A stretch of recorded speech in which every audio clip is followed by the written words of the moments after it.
O Libertador, capítulo 49. Se alguém tem sede, venha a mim. 3 vezes por ano os judeus deviam se reunir em Jerusalém com propósitos religiosos. A festa dos tabernáculos era o último encontro do ano. Era quando se ajuntava a colheita vinda dos vales e planícies da Palestina.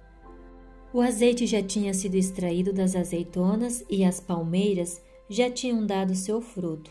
No lagar, as pessoas já haviam pisoteado os cachos de uva para produzir suco. A festa durava 7 dias, e os habitantes da Palestina, como também muita gente de outras regiões, vinham a Jerusalém para participar dos festejos. Idosos e jovens, ricos e pobres, todos traziam alguma dádiva como oferta de ação de graças para aquele que havia coroado o ano com sua bondade. Dos bosques, as pessoas traziam tudo o que pudesse ser uma expressão da alegria geral. A cidade ficava com o aspecto de uma bela floresta. A festa não era apenas de ação de graças pela colheita, mas uma recordação do cuidado de Deus sobre Israel no deserto. Para comemorar o tempo que passaram morando em tendas, os israelitas nos dias da festa se alojavam em tabernáculos ou abrigos feitos de galhos verdes e montados nas ruas, nos pátios do templo e nos terraços das casas. As colinas e vales em torno de Jerusalém ficavam salpicados dessas habitações feitas de folhas. Os adoradores celebravam a ocasião com cânticos sacros e ações de graças. Um pouco antes da festa vinha o dia da expiação, quando o povo era declarado em paz com o céu. Com vozes triunfantes, o salmo Deem graças ao Senhor, porque o seu amor dura para sempre, Salmo 106, verso 1, era cantado e música acompanhava o povo.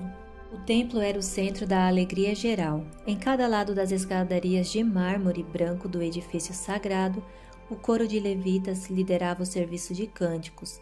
Vozes de perto e de longe se uniam à melodia até que as colinas ao redor ecoavam com louvor. À noite, o templo brilhava com luzes artificiais. A música, os ramos ondulantes das palmeiras, o grande ajuntamento de pessoas iluminado com a luz vinda das trombetas suspensas e a majestade das cerimônias causavam profunda impressão nos espectadores. No entanto, a cerimônia mais impressionante era a que comemorava um evento ocorrido durante a jornada pelo deserto. Às primeiras luzes da manhã, os sacerdotes tocavam demoradamente suas trombetas de prata. Seu som intenso provocava exclamações de alegria que vinham das cabanas onde o povo dormia, e era assim que eles saudavam o dia festivo. Depois, o sacerdote tirava a água do riacho Cedron em um cântaro, o colocava sobre o ombro e, enquanto soavam as trombetas, subia os largos degraus da escadaria do templo no mesmo compasso da música, mantendo um passo lento e cadenciado. No altar existente no pátio dos sacerdotes, havia 2 bacias de prata. O sacerdote derramava água em uma delas e igual quantidade de vinho na outra. Através de um tubo, o conteúdo de ambas as bacias corriam para o Cedron e de lá para o Mar Morto. Essa água consagrada representava a fonte que, pela ordem de Deus, havia brotado da rocha, a fim de saciar a sede dos filhos de Israel. Ao fazerem os preparativos para assistir à festa, os filhos de José viram que Cristo não dava sinais de também querer ir. Desde a cura em Betesda, ele não vinha participando de encontros nacionais. Para evitar conflitos desnecessários em Jerusalém, limitava-se a trabalhar somente na Galiléia. Seu aparente descaso com as grandes reuniões religiosas, como também o ódio a ele demonstrado pelos sacerdotes e rabinos, deixaram perplexos até seus discípulos e sua família. Em seus ensinamentos, Jesus apresentava as bênçãos da obediência, mas ele mesmo parecia indiferente ao serviço que Deus havia estabelecido. Ele se misturava com cobradores de impostos, não levava em consideração as observâncias rabínicas e voluntariamente deixava de lado as exigências tradicionais relativas ao sábado. Tudo isso parecia colocá-lo em conflito com as autoridades religiosas. Seus irmãos achavam que era um erro de Jesus alienar-se dos grandes eruditos da nação e que esses homens deviam ter razão. Contudo, eles tinham sido testemunhas da vida sem mancha de Jesus e suas obras os deixavam profundamente impressionados. Eles ainda tinham a esperança de que Jesus fizesse com que os fariseus vissem que ele era o Messias, o príncipe de Israel, e nutriam esse pensamento com orgulhosa satisfação. Eles estavam tão ansiosos quanto a isso que pressionaram Cristo para que fosse a Jerusalém. Disseram: "Você deve sair daqui e ir para a Judéia, para que os seus discípulos possam ver as obras que você faz. Ninguém que deseja ser reconhecido publicamente age em segredo. Visto que você está fazendo estas coisas, mostre-se ao mundo." João 7, versos 3 e 4. Se ele sabia ser o Messias, por que essa estranha descrição? Por que não ir destemidamente a Jerusalém e ali realizar as obras maravilhosas relacionadas sobre ele na Galileia? Não se esconda em províncias afastadas, eles diziam. Apresente-se na capital, conquiste o apoio dos sacerdotes e líderes religiosos e estabeleça um novo reino. Motivos egoístas expostos. Esses irmãos de Jesus raciocinavam a partir de motivação egoísta de pessoas que desejam atenção. Então Jesus lhes disse: "Para mim ainda não chegou o tempo certo. Para vocês, qualquer tempo é certo. O mundo não pode odiá-los, mas a mim odeia porque dou testemunho de que o que ele faz é mal. Vão vocês à festa. Eu ainda não subirei a esta festa, porque para mim ainda não chegou o tempo apropriado." Tendo dito isso, permaneceu na Galileia. Versos 6 e 9. Seus irmãos tinham falado com ele em um tom de autoridade.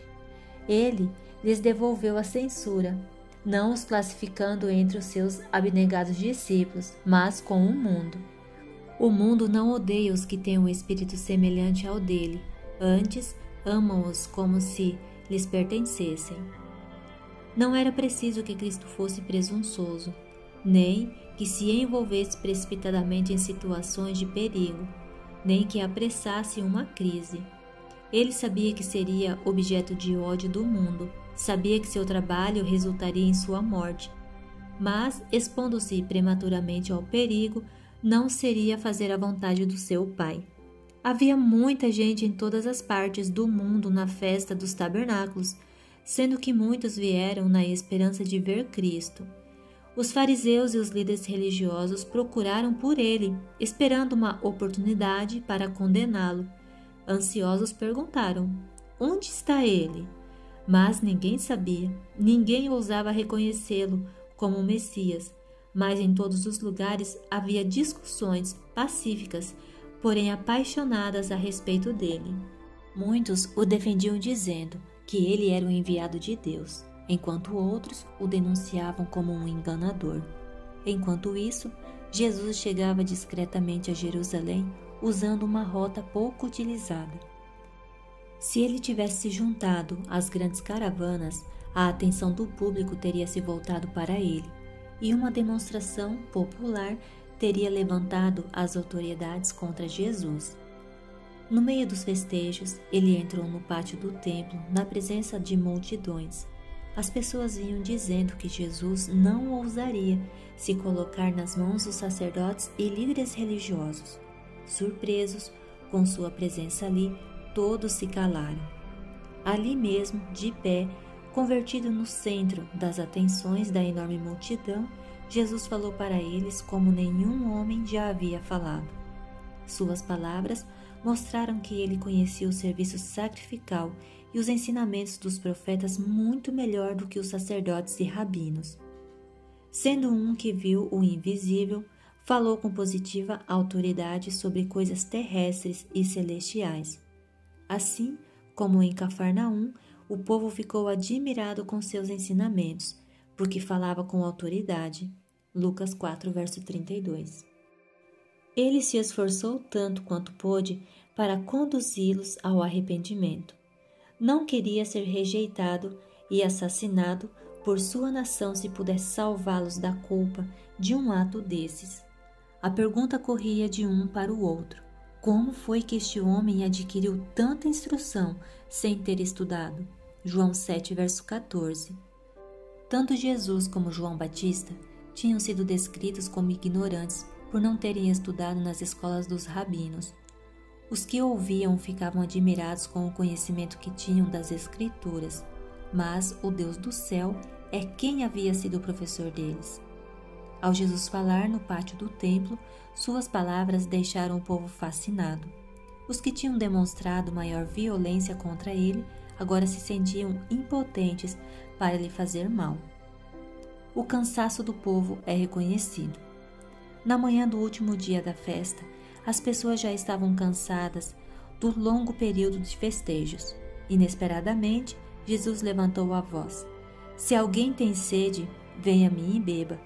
Quem crer em mim, como diz a Escritura, do seu interior fluirão rios de água viva. Verso 37 e 38. O povo tinha participado de um cenário contínuo de pompa e festividade. Seus olhos tinham sido ofuscados com as luzes e cores. Os ouvidos foram cheios da mais rica música. No entanto, nada tinha sido oferecido para suprir as necessidades do espírito, nem para satisfazer a sede da alma.